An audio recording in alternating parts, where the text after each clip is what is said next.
प्यारे बच्चों, आज हम स्नातक प्रथम वर्ष के प्रथम प्रश्न पत्र भक्ति साहित्य के बाबत बात करेंगे। बच्चों, भक्ति काल में विविध धाराओं का जन्म हुआ। उनमें जो सगुण काव्य धारा कही गई, उसके बाबत आज हमारा विषय रहेगा।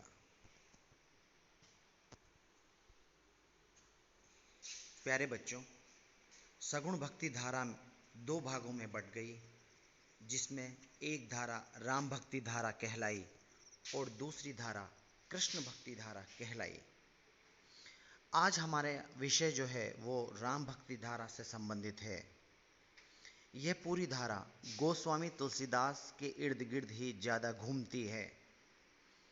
इस धारा में बहुत सारी विशेषताओं को हम देख सकते हैं। निश्चित रूप से हिंदी साहित्य में राम भक्ति धारा का महत्वपूर्ण स्थान है। इस धारा में कौन कौन सी विशेषताएं हैं, उस बारे में आज हम चर्चा करेंगे। बच्चों, पहली विशेषता राम भक्ति धारा की यह है कि इन्होंने राम के स्वरूप का औदात्य दिखाया। भगवान राम केवल एक पात्र नहीं हैं।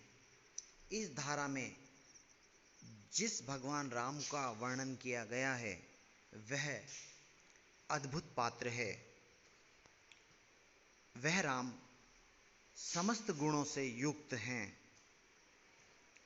उनके जीवन चरित्र में जो भी विशेषताएं हैं वह उन्हें महान नायक के रूप में स्थापित करती है।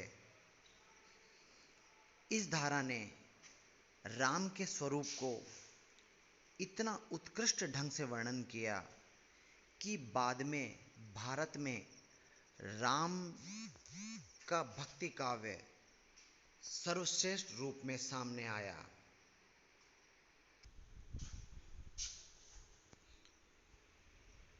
कुल मिलाकर राम भक्त कवियों ने राम के स्वरूप को उदात्त नायक के रूप में चित्रित किया है। बच्चों, अगली विशेषता के बारे में हम बात करें तो वो है समन्वयवादी दृष्टिकोण। हमारा भारतीय समाज विविध भागों में बंटकर कलह और संघर्ष से भी घिरा रहा, परंतु राम भक्ति धारा एक ऐसी धारा रही जिसने समन्वय के दृष्टिकोण को अपनाया। शैव और वैष्णव ये दोनों पंथ अपने आप को श्रेष्ठ कहलाने की चेष्टा करते रहे, मगर ये बड़ी अद्भुत बात थी कि राम भक्ति धारा ने शिव भक्त और विष्णु भक्तों को एक करके रख दिया।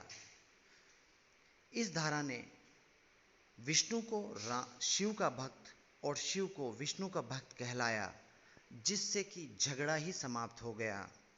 कई स्थलों पर शिव राम की उपासना करने को उत्सुक हैं, तो अन्य स्थल पर राम शिव की उपासना करने को बेचैन नजर आते हैं। इस प्रकार दोनों ही देवताओं ने एक दूसरे की उपासना करके एक ऐसा अद्भुत समन्वय किया कि बाद में शैव और वैष्णवों का झगड़ा ही समाप्त होता सा नजर आया। इसके अलावा राजा और रंक में समन्वय, गृहस्थ वैराग्य में समन्वय और ऐसे कई विषय थे जो कि झगड़े का, संघर्ष का उत्थान करते थे, मगर राम भक्ति धारा ने उन सारे कलह और संघर्षों को समाप्त करने का प्रयास किया और अपने काव्य में समन्वयवादी दृष्टिकोण रखा। बच्चों, लोक संग्रह की भावना राम भक्ति धारा का एक अगला गुण है। इस बिंदु का मतलब हम यूँ समझ सकते हैं कि राम भक्ति धारा ने जिस काव्य का वर्णन किया वह समाज को आदर्श प्रदान करने का कार्य करती है। इस धारा ने लोक कल्याण की बात पर बल दिया। इस धारा ने इस प्रकार का विषय चयन किया कि जिससे व्यक्ति और समाज दोनों ही श्रेष्ठता की ओर अग्रसर हो। चाहे जाति पाति का संघर्ष हो, चाहे भक्ति की अन्य पद्धतियों का संघर्ष हो, इस धारा ने सारे संघर्षों को मिटाने का प्रयास किया और लोक कल्याण की भावना को ही सर्वोपरि रखा। बच्चों, भक्ति का आदर्श प्रतिमान इस धारा की अगली विशेषता है। वैसे तो भक्ति प्रत्येक काल में हमें नजर आती ही है, परंतु राम भक्ति धारा में भक्ति का सर्वश्रेष्ठ रूप नजर आता है। तुलसी के काव्य में भक्ति का जो स्वरूप है वो अनन्य भक्ति की ओर जाता प्रतीत होता है। भक्ति के नवधा रूप जो कहे गए हैं वह भी राम भक्ति धारा में हमें दृष्टिगत होते हैं। हनुमान जैसे पात्र जब राम की उपासना अनन्य भाव से करते हैं तो आम व्यक्ति के लिए वह भक्ति का आदर्श प्रतिमान ही सामने रखते हैं। भक्ति भावना, भावभीनी भक्ति, अनन्य भक्ति, संवेदनशील भक्ति, ये सभी बातें राम भक्ति धारा के काव्य में दृष्टिगत होती हैं। कुल मिलाकर हम कह सकते हैं कि भक्ति का आदर्श प्रतिमान इस धारा ने सामने रखा है। अगली विशेषता यह है राम नाम की महत्ता पर बल। तुलसी कहते हैं राम सो बड़ो राम को नाम। सचमुच के राम से भी ज़्यादा बड़ा नाम जो राम का शब्द है ये बहुत ही बड़ा है। केवल इस राम शब्द के गुणगान से ही भक्त की नैया पार लग सकती है। राम भक्ति धारा राम नाम को दुनिया में सबसे बड़ा शब्द मानती है। जिस प्रकार ओंकार शब्द हिंदू धर्म में प्रतिष्ठित रहा है, उसी प्रकार राम भक्ति धारा ने राम शब्द को प्रतिष्ठित कर दिया। इस धारा ने माना कि राम का नाम भवसागर से तराने वाला है। यह शब्द केवल इस शब्द के गुणगान करने से भक्त समस्त समस्याओं से मुक्त हो सकता है। इस धारा में अनेक स्थानों पर राम के नाम की महत्ता को स्थापित करने का प्रयास किया। बच्चों, अगली विशेषता है मधुर उपासना का समावेश। इस शब्द का अभिप्राय यूँ समझिए कि कुछ व्यक्तियों ने परमात्मा के साथ नायक नायिका सखी भाव का संबंध स्थापित करने का प्रयास किया। वैसे मधुर उपासना कृष्ण भक्ति काव्य में ज़्यादा नजर आती है, मगर राम भक्ति धारा में भी मधुर उपासना के कुछ प्रसंग हमें नजर आ जाते हैं। श्री रामचरण दास ने पति पत्नी भाव की मधुर उपासना का प्रवर्तन कर अपनी शाखा को स्वसुखी शाखा कहा। इस धारा ने राम को लाल साहब नाम दिया और लाल साहब से मिलने के लिए भक्त नायिका स्त्री का रूप धारण कर उनसे मिलन को बेचैन रहता है।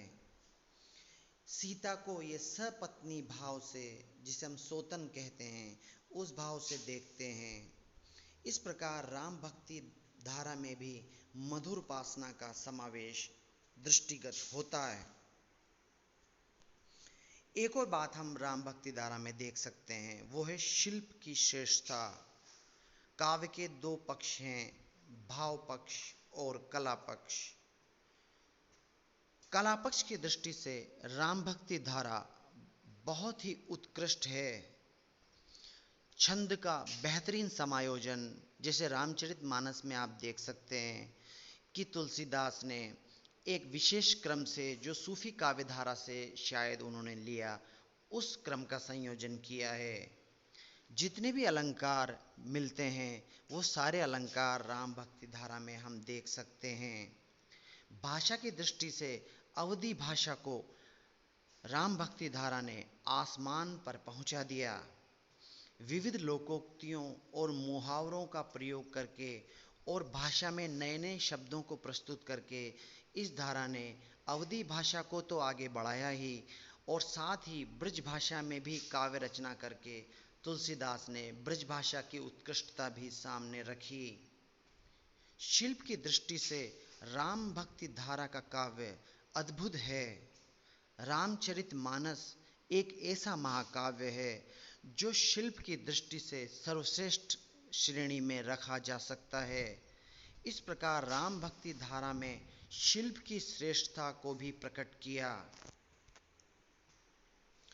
इसके अतिरिक्त बच्चों, राम भक्ति धारा में बहुत सारी विशेषताएं हम देख सकते हैं।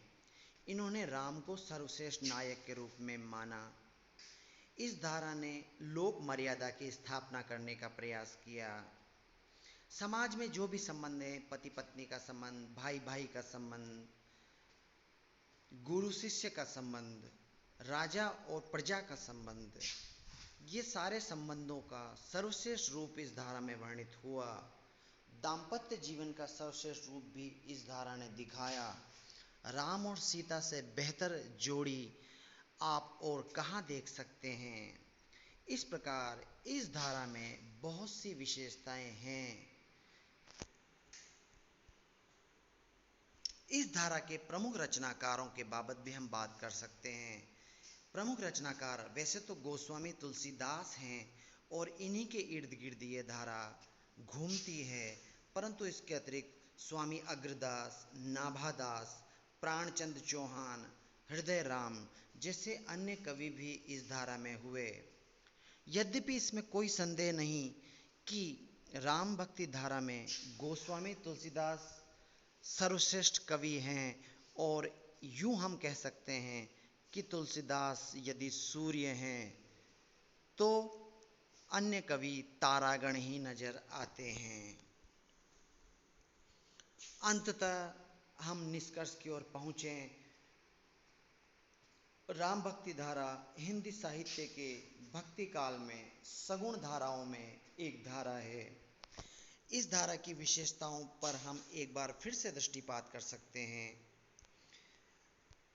जैसे शिल्प की श्रेष्ठता, मधुर उपासना का समावेश, राम नाम की महत्ता पर बल, भक्ति का आदर्श प्रतिमान, लोक संग्रह की भावना, समन्वयवादी दृष्टिकोण, राम के स्वरूप का औदात्य।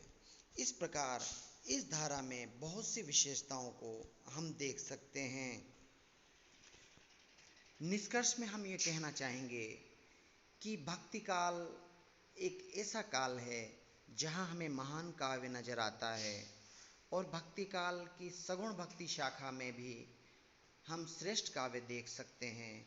और सगुण भक्ति शाखा के अंतर्गत जो राम भक्ति शाखा है वह भी अपने आप में एक उत्कृष्ट शाखा है। गोस्वामी तुलसीदास ने अपने साहित्यिक गुण से इस धारा को बहुत ऊंचाइयों पर पहुंचा दिया। कुल मिलाकर हिंदी साहित्य इस धारा के महत्व को नज़रअंदाज नहीं कर सकता। बच्चों, अंत में हम यही कह सकते हैं कि राम भक्ति धारा हिंदी साहित्य के लिए महत्वपूर्ण अवदान है और यह धारा युगों युगों तक समाज को प्रभावित करती रहेगी। आज के इस विषय में इतनी ही बात बहुत है। अगले विषय के साथ हमारी फिर मुलाकात होगी। धन्यवाद।